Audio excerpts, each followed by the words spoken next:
नमस्कार, Tarun Bharat news bulletin मध्ये आपल्या सर्वांचं स्वागत। मी अमित कोळेकर आजच्या बातम्या देत आहे। बेळगाव शहरवासियांना 3% घरपट्टी वाढीचा झटका बसला आहे। त्यावर आज शनिवारी सर्वसाधारण सभेत शिक्कामोर्तब करण्यात आले। महापालिकेच्या सभागृहात सर्वसाधारण सभा पार पडली। त्यामध्ये अर्थ आणि कर स्थायी समितीच्या निर्णयानुसार यंदा 3% घरपट्टी वाढीवर निर्णय घेण्यात आला असून लवकरच याची अंमलबजावणी होणार आहे। मात्र याचा फटका शहरवासियांना बसणार आहे। घरपट्टी वाढीबाबत गेल्या 2 वर्षांपासून चर्चा करण्यात येत होती। त्यामुळे यावेळी 3% घरपट्टी वाढीवर शिक्कामोर्तब करण्यात आले आहे। मात्र याचा भार नागरिकांवर पडणार आहे।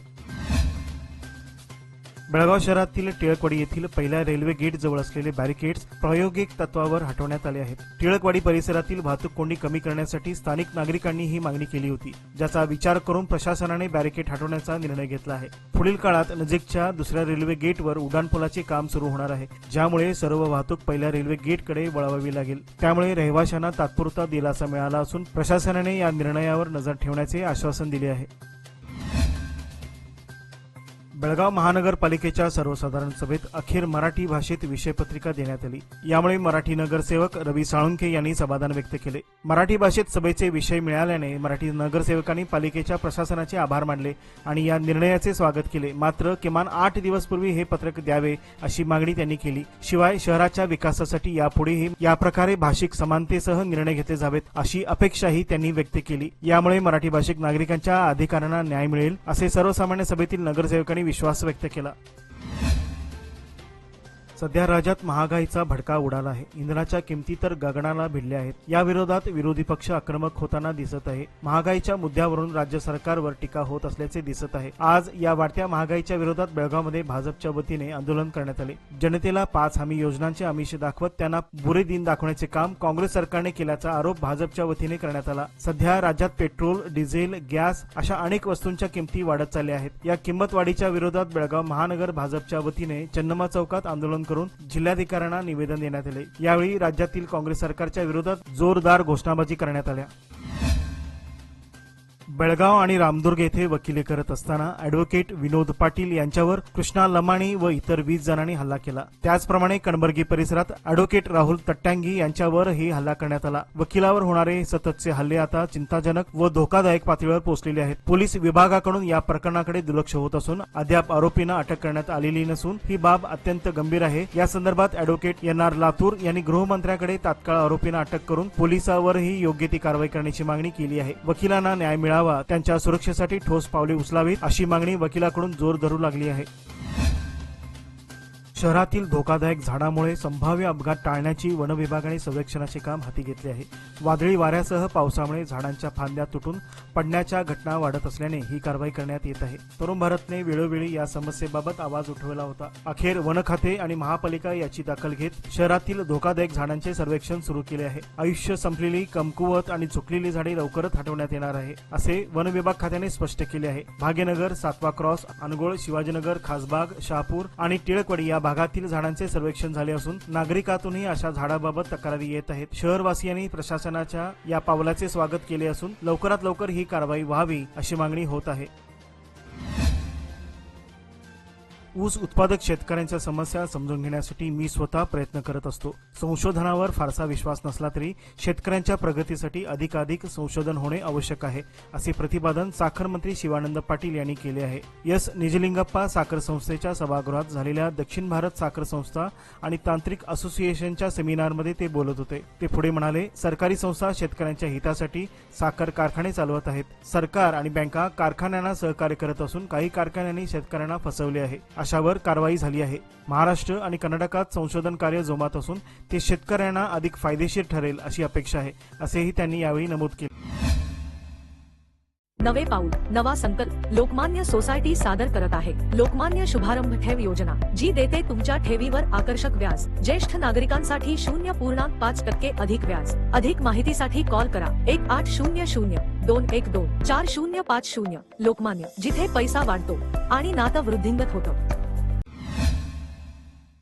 स्टार एअरने एप्रिल मे महिन्यात नवीन व अपग्रेड मार्गावर सेवा सुरू करण्याची घोषणा केली आहे। त्यामुळे प्रादेशिक कनेक्टिव्हिटी आणखी मजबूत होणार आहे। एअरलाइनने जाहीर केले आहे की बेळगाव, मुंबई, कोल्हापूर या मार्गावर मे महिन्यात प्रगत एम्ब्रेर E175 विमान वापरले जाणार आहे। या नव्या विमानात बिझनेस क्लास, केबिन, अधिक जागा आणि उन्नत प्रवास सुविधा उपलब्ध असणार आहेत। त्यामुळे प्रवाशांचा आरामदायक व वेगवान प्रवास होईल, असे कंपनीने स्पष्ट केले आहे। बेळगाव जिल्हाधिकारी मोहम्मद रोशन यांच्या शासकीय निवासस्थानी शुक्रवारी दुर्मिळ रंगाचा धामण साप आढळून आल्याने काही वेळ खळबळ उडाली। सर्पमित्र आनंद चिट्टी यांनी घटनास्थळी धाव घेत या सापाला शिताफीने पकडत जीवदान दिले।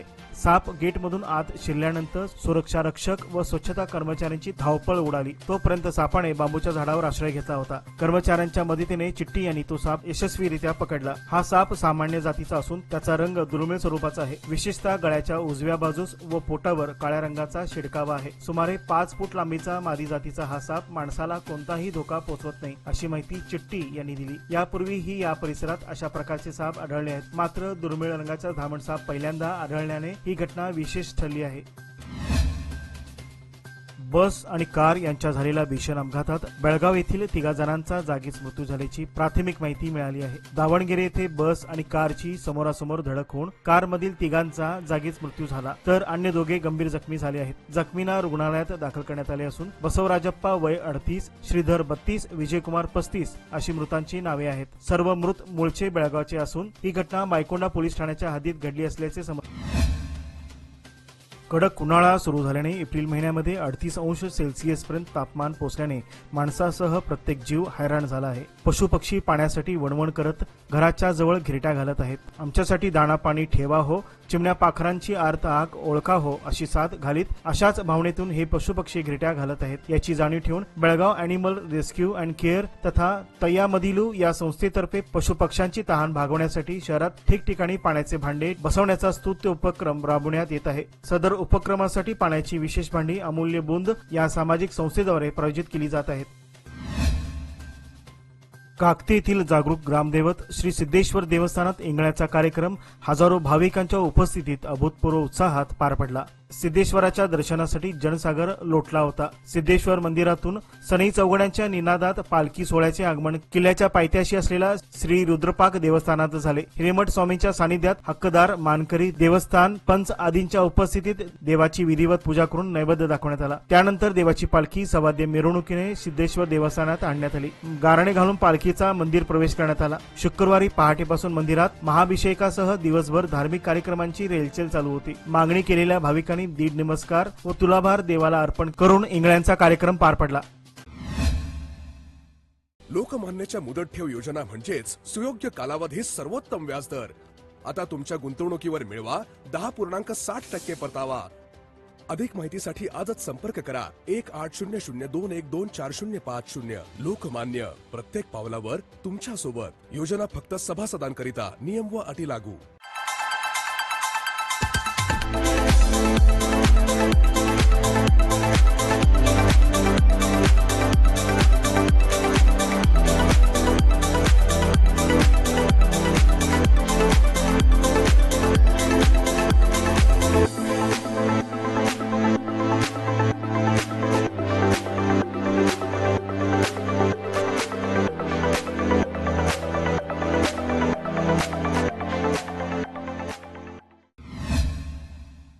तिलारी घाट चढत असताना तीव्र उतार व वळणावर एक कंटेनर अडकल्याची घटना आज शनिवारी सकाळी घडली। अडकलेल्या कंटेनरमुळे संपूर्ण रस्ता व्यापल्याने या घाट मार्गावरील वाहतूक ठप्प झाली होती।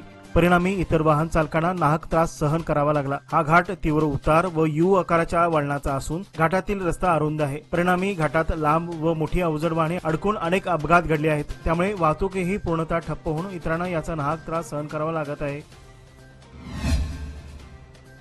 बेळगाव शहरात बाबू जगजीवनराम जयंती साजरी करण्यात आली। शहरातील प्रमुख रस्त्यावर लोक कलाकारांनी मिरवणुकीत सादरीकरण करून जल्लोषात ही मिरवणूक काढली। वरिष्ठ अधिकाऱ्यांनी माजी केंद्रीय मंत्री बाबू जगजीवनराम यांच्या प्रतिमेला पुष्पहार अर्पण करून आदरांजली वाहिली। अधिकाऱ्यांनी संविधानाच्या प्रस्तावनेसह शपथ दिली। नंतर साधन संपत्तीतील व्यक्तींनी बाबू जगजीवनराम यांच्या जीवनाबद्दल आणि योगदानाबद्दल भाषण केले। मानवजातीच्या समानतेसाठी लढणाऱ्या नेत्यांच्या महान देवतापैकी ते एक होते। त्यांचे जीवन भेदभावाने ग्रस्त असलेल्या किंवा इतर सह मानवांना त्याचा त्रास त्रास सहन करताना पाहणाऱ्या आपल्या सर्वांसाठी एक संदेश आहे. त्यांनी अस्पृश्यता आणि जाती आधारित आयुष्यभर शोषणाविरुद्ध लढा दिला असे प्रमुख भाषणात सांगण्यात आले.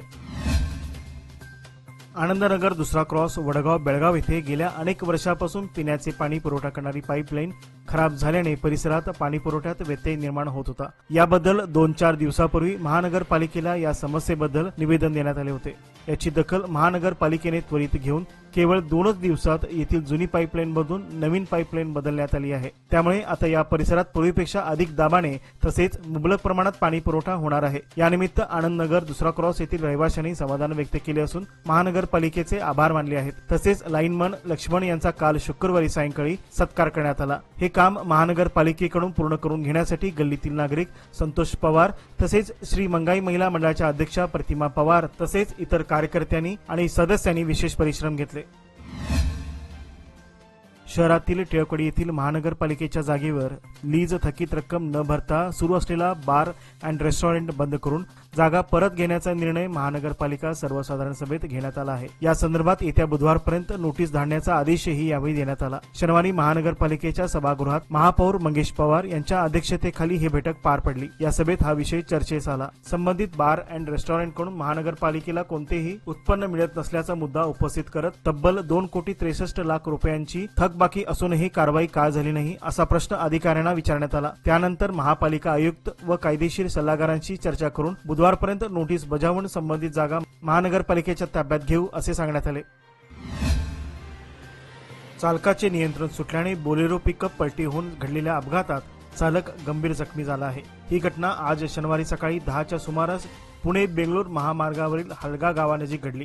जखमी झालेल्या चालकाचे नाव समजू शकले नसून ही गाडी हावेरीवरून बेळगाव शहराकडे येत होती अशी प्राथमिक माहिती उपलब्ध झाली आहे.